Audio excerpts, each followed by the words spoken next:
Welcome back to Create Astral, where today's episode is going to be all about trains. I've got a pretty good idea of what I want to do today, starting with a full base upgrade. For the plan I have in mind, we're just going to make a giant square around this whole lake, sort of like what we have here now with the train tracks, but we're going to have this go all the way around. And the idea here is for this all to be chunk aligned. So we're going to put train tracks in between these like outer row of chunks. And then in the corner chunks, we're going to have roundabouts for the trains to go along.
I was attempting to do a time lapse for you guys, but replay mod kept on crashing, so I'll just give you an update on where we are so far. I've almost finished clearing out this back mountain here. We just have one more layer to take care of, and then the rest will be all covered in water. And I've also finished the first quarter of the wall here. This is just going to go all the way around, and maybe we'll throw something in the middle here for fun, who knows. And I've also completely filled this entire first row of chunks with dirt, and these are where our rail lines are going to go.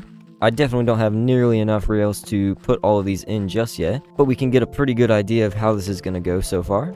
The idea that we're going for here is that we want to allow the trains to move both ways on these rails. So most trains are going to come along this way, and then they'll be able to come back this way on this one. And then for each of the factories we're going to have the trains be able to pull off and then dock and load and unload all the materials they need. And then somewhere along this, we're going to have a main storage area where all of the trains can come in and unload all their storage. But I think we're going to put a back burner on this project for now and take a look at what we can do now that we've unlocked the moon. Here on the moon, we're going to be able to find a few different materials. Here on these little meteorites, we can find moon desh ore, which we'll need plenty of here in the upcoming chapters. And these also have iron ore if you need any extra of that. And there are also these bigger meteorite crashes, and let's see what's inside these. This is where we're going to find the applied energistics presses. There's also some other goodies in here. We do have to find all 4 of these in order to get through the applied energistics stuff. Looks like we've got another one here. Let's see what's in this. Oh, looks like we got 2 more out of this one. We can also find lots of soul soil and soul sand here in these meteorite crashes, since there's no nether in this pack. And on the moon, there's also lots of this cheese ore, which we'll also need. Another applied energistics 2 material we'll need that generates on the moon is lots of this sky stone. There's also a super big custom structure. It looks like a kind of like a nuclear tower. And there is lots of loot inside this. I think we'll have to come back for that another time though, because I'm running out of oxygen and I definitely want to grab this last meteor over here. And that is not one of the ones we need. We'll take it anyway though. Hopefully we can find one more of those meteorites before we need to leave. I think we may be in luck here. And nothing. This meteorite does, however, also have some silver ore, which we want to grab. Alright, this one's got to have it for sure. There we go.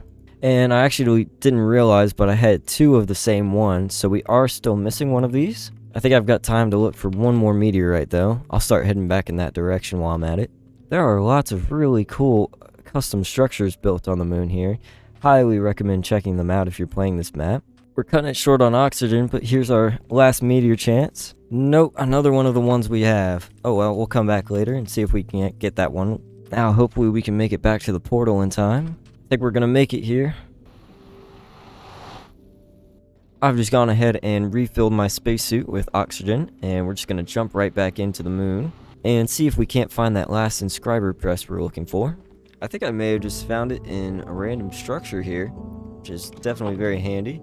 One of the other things we've unlocked now that we have access to the moon are blaze burners, so we'll want to go ahead and pick up one of these. And then here on the moon in these large sewer pipe structures is where we're going to be able to find blazes. We can just right click on this guy and grab him. Now what have we here? Looks like we've got some sort of moon villagers here. These seem pretty cool. We got some loot we can pick up in this too. Don't mind if I borrow these real quick. Now that we have our blaze burner, we can go ahead and throw it underneath a mixer. And if we throw in some copper and zinc here and give this bad boy some fuel, this will start to mix it into molten brass. And now I believe we should be able to just pull this off right onto a casting table. If we just right click this here, we'll see some molten brass come out, and we should start getting ingots out of this. And then we can automate this faucet just by placing a lever next to it and flicking that on. And then I'm going to throw one of these crude storage units below this and turn on auto import. And we can lock this drawer up in the top right here. And there we go, we now have plenty of brass ingots coming out. Now we can take all this brass we just made and throw it into a melter here. And if we pour these onto some copper casings, these are going to make us brass casings. And we're going to want to make 7 of these for what we're going to do next. We're also going to need to grab some precision mechanisms, and these are super simple. It's just small cogwheels, large cogwheels, and then iron nuggets. And then we just throw our gold plates under this. And then we'll have these run through 5 times, I believe. And then with both of those combined with some electron tubes, we're going to be able to pick up some mechanical crafters. Now with all those built up, the thing we're looking to make here are these crushing wheels, which are honestly super cheap with all the andesite we have now. We just need to make sure all of these are facing into each other. We want them all to be facing into one output slot here. Then we can throw all of our ingredients into the crafting powder here. And there we go, there's our first crushing wheels. I'm going to make a couple more of these sets just for the project I have coming up. What we're going to be doing with these is automating cobbled deep slate, because this is going to provide us with a very low chance at giving us lots of different ores here, which will definitely come in handy later on, so we're going to go ahead and take care of that. I've gone ahead and built out a little area for us to work on here and brought out the train path for this to work eventually. And I ripped out the old iron generator so we can repurpose all those materials here. The plan I'm going for is going to be similar to our tree farm, where we're going to have a big vault and have all of the item outputs go into these storage units here. And don't forget to set these to auto import. We're going to throw a chute up at the top to have all the items go into the vault. And then right above this chute is where we're going to have our crushing wheels. We'll need another chute above those to have the deep slate go in. Going to throw another crude storage unit on top of that to input from the top and output to the bottom. Then we're going to throw a basin on top, and this is where we're going to press our deep slate from gravel and flint here. So we'll need 2 more storage units on the side, 1 for each. Gravel is easy, we can just get that from milling cobblestone. So we'll just throw a chute above this and then make a cobblestone generator here in a minute. Flint, however, needs to be made by mixing gravel in a basin. So we'll throw another crude storage unit next to this basin, and then a millstone on top of that, and a chute where we're going to have another cobblestone generator.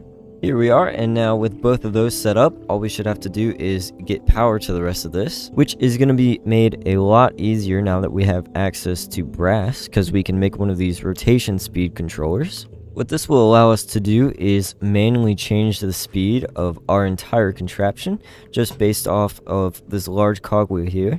So if we power it, all we have to do is scroll up on this, and it will give it some more speed. So now we just need to connect the rest of this up with some power.